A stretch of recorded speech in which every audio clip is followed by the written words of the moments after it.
बरोबर वर्षापूर नावाच्या गावात राहत होता. त्याचे बाबा एक गरीब कामगार होते. जमीनदाराकडे काम करून जी मजुरी मिळायची त्यात कसा बसा रोजचा खर्च चालवायचे. अशात जर काही जास्त खर्च आला तर त्यांना संकटाचा डोंगर कोसळल्यासारखं वाटायचं. दरवर्षीप्रमाणे या वर्षी देखील पावसाळा सुरू झाला होता. चिंटू छत्रीशिवाय भिजत भिजत कसाबसा शाळेत उशिरा पोहोचला. त्याला पाहताच शिक्षिका त्याला म्हणाल्या, चिंटू, तिथेच थांब. किती वेळा सांगितलं आहे तुला, पावसात भिजत शाळेत येत जाऊ नकोस. छत्री घेऊन येत जा. नाही बाई, ते बाई त्याच्याकडे छत्री असेल तर घेऊन ये ना. दरवर्षी म्हणतो पुढच्या वर्षी छत्री आणेन, पण आणत तर नाहीच. कंजूस कुठला. चिंटू, तू छत्री घेऊन का नाही येत? पण बाई माझ्याकडे छत्री नाहीये. मग तुझ्या बाबांना सांग बाजारातून छत्री आणायला. ही बघ माझ्या बाबांनी मला ही छत्री घेऊन दिली आहे. हे बघ चिंटू, मी तुला असे भिजलेल्या कपड्यांनी वर्गात बसायला नाही देऊ शकत. पूर्ण वर्ग खराब होतो. तू आता घरी जा, उद्या ये. नाहीतर तिथेच दारात उभा राहून मी काय शिकवते ते ऐक. आणि चिंटू पूर्ण दिवस वर्गाच्या दरवाजाजवळ उभा राहून तर कधी खिडकीजवळ उभा राहून शिक्षिका काय शिकवत होत्या ते ऐकत होता. दुसऱ्या दिवशी त्याने विचार केला की पाऊस सुरू होण्यापूर्वीच तो शाळेत पोहोचेल. पण जसा तो घरातून निघाला अचानक पावसाला सुरुवात झाली. अरे पाऊस तर जोरात सुरू झालाय. बाबा मला छत्री घेऊन द्या ना. घेऊन देईन बाळा, लवकरच घेऊन देईन. दरवर्षी तुम्ही हेच म्हणता आणि माझा चिंटू वर्षभर पावसातून भिजत भिजत शाळेत जातो, शिकतो आणि परत पुढच्या वर्षी तीच गत होते.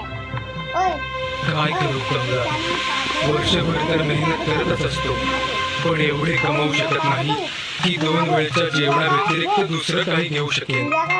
माफ कर चिंटू बाळा, मी तुझ्यासाठी एक साधी छोटीशी छत्री सुद्धा घेऊ शकत नाही. तुम्ही दुःखी होऊ नका बाबा, मी जाईन शाळेत. अरे असा कसा जाशील? बाहेर तर आई तू काळजी करू नकोस. मी झाडाखालून धावत धावत न भिजता शाळेपर्यंत पोहोचेन. येतो आई बाबा. अरे जरा ऐक. चिंटू पावसापासून वाचत एका झाडाखाली पोहोचतो आणि काही वेळ थांबतो. पण पाऊस सुद्धा थांबायचं नावच घेत नाही. तो वर बघू लागतो, पण आकाश तर पूर्णपणे काळ्या ढगांनी भरलेलं असतं. अरे आभाळ तर भरून आलंय. असं वाटतंय आज शाळेत जायला खूपच उशीर होणार.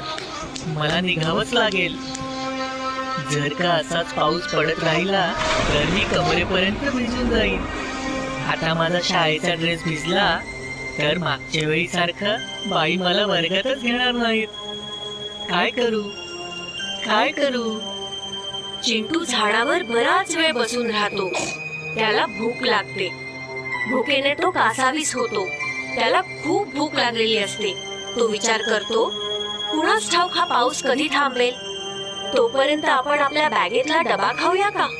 आणि तो बॅगेतून आपला डबा बाहेर काढतो. त्यात भाकरी आणि फोडलेला कच्चा कांदा असतो. इतक्यात त्याला पावलांचा आवाज येतो. तो खाली बघतो. एक साधू चालत चालत त्याच झाडाखाली येऊन थांबतो. चिंटू त्याला बघतो, पण त्याला भूक लागलेली असल्याने तो कांद्याबरोबर भाकरी खाऊ लागतो. साधू चिंटूला जेवताना बघतो. चिंटू दुसरा घास खायला लागतो, तरी साधू त्याच्याकडे बघतच राहतो. आता चिंटू तिसरा घास खाणार, तरी साधू त्याच्याकडे बघतोय हे चिंटूच्या लक्षात येतं. तो साधूला म्हणतो, महाराज खाणार का? तू 2 घास खाऊ घातलेस तर तुझं कल्याण होईल बाळा. आज या अतिवृष्टीमुळे भिक्षा मिळू शकली नाही. 2 घास का महाराज? 2 भाकऱ्या खाऊ शकता, पण भाकरी बरोबर भाजी नाही, फक्त फोडलेला कच्चा कांदा आहे. जेव्हा भूक लागली असेल तेव्हा कुठलाही पदार्थ हा पंचपक्वान्नासारखाच वाटतो. हे घ्या. परंतु तू या झाडावर का बसलायस बाळा? शाळेत जात होतो महाराज. मुसळधार पाऊस पडतोय.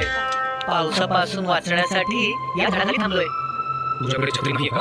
नाही महाराज, बाबांना सांगितलंय. झाडावर का बसलायस बाळा? शाळेत जात होतो महाराज. मुसळधार पाऊस पडतोय. पावसापासून वाचण्यासाठी या झाडाखाली थांबलोय. तुझ्याकडे छत्री नाहीये का? नाही महाराज, बाबांना सांगितलंय ते घेऊन देणार आहेत. ते जरा घेऊन देतील ते. ही घे बाळा, माझ्याकडे छत्री आहे, ती तुला ठेव. कमाल आहे महाराज, तुमच्याकडे छत्री असूनही तुम्ही पावसात भिजत आलात. आमच्यासारख्या साधूंना छत्रीचा काय उपयोग आहे? आम्ही साधू छत्रीचा वापर करत नाही. उन्हाळा, हिवाळा, पावसाळा काहीही असू दे, आम्ही निसर्गाच्या देणगीचा आनंद घेतो. तुझी छत्री तर असतो. शाळेत सगळी मुलं त्याला सुंदर छत्री घेऊन येताना बघून चकित होतात. अरे चिंटू, आज छत्री असूनही तुला उशीर झाला. आता तर शाळा सुटण्याची वेळ झाली आहे. उद्यापासून उशीर नाही होणार बाई. आताच मला छत्री मिळाली आहे. नक्कीच कुठूनतरी चोरून आणली असेल. सगळे बाहेर येऊन बघतात तर बाहेर जोरदार वारा सुटलेला असतो. अगदी वादळच. आणि मग अचानक पाऊस सुरू होतो. हे बघून सगळी मुलं आपापली छत्री उघडतात. 2-3 मुलांकडे छत्री नाही हे बघून गोलू आणि त्याचे मित्र आपापली छत्री उघडून त्या मुलांकडे बघून हसतात. तेव्हा चिंटू आपली छत्री उघडतो आणि त्या 2-3 मुलांकडे बघून म्हणतो, या तुम्ही तिघं पण या. अरे आम्ही तिघं एवढ्या छोट्याशा छत्रीत कसं मावणार? अरे पूर्णपणे भिजण्यापेक्षा चांगलं आहे ना. थोडेच भिजाल. या बघा, आपण चौघेही मावलो ना छत्रीत. हो रे, तुझी छत्री तर खूप मोठी आहे. यांची छत्री तर उलटी झाली. गोलू ये इकडे, माझ्या छत्रीत ये. पाऊस खूप जोरात पडतोय.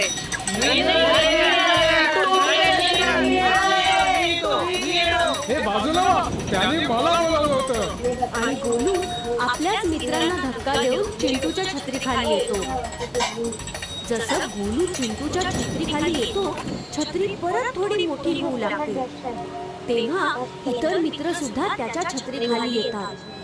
तर छत्री अजून आकाराने मोठी होते. सगळे त्याच्या छत्रीखाली सुरक्षित राहतात. सगळे गावाकडे निघतात. आता रस्त्यात एक एक करून बरेच लोक भेटतात. ते सुद्धा चिंटूच्या छत्रीखाली येतात.